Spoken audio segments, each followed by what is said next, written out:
بسم الله الرحمن الرحيم. النهاردة بإذن الله هنبدأ نتكلم على شجرة الزنزلخت. طبعا شجرة الزنزلخت دي من الأشجار اللي هي بنزرعها بتقوم عندنا بعملية تظليل جيد جدا تحت منها.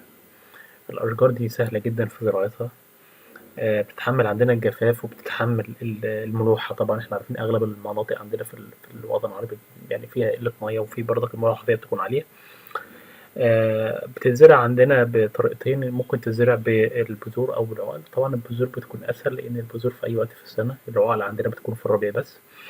البذرة الواحدة ممكن تديني نبات واحد أو ممكن تديني نباتين أو ثلاثة، لأن هي البذرة ممكن يكون فيها جنينين أو ثلاث أجنة، فبالتالي ممكن تديني ثلاث شجيرات أو ثلاث أفرع، كل واحدة منهم بتبقى اللي هي شجرة واحدة. عندنا الشجرة دي مستديمة الخضرة طول ما أنا عندي درجة الحرارة مثلا لحد 8 درجة. لما تبدأ درجة الحرارة تقل عن كده، الشجرة عندي ممكن تسقط ورق، وبعد كده بترجع في الصيف تدي تبقى يعني بتخضر مرة تانية. أشجار طبعا جميلة جدا.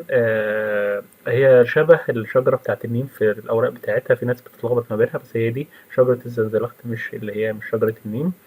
بتتحمل عندنا والظروف المصرية وأغلب الظروف الوطن العربي بتتحملها بشكل كبير. شكرا.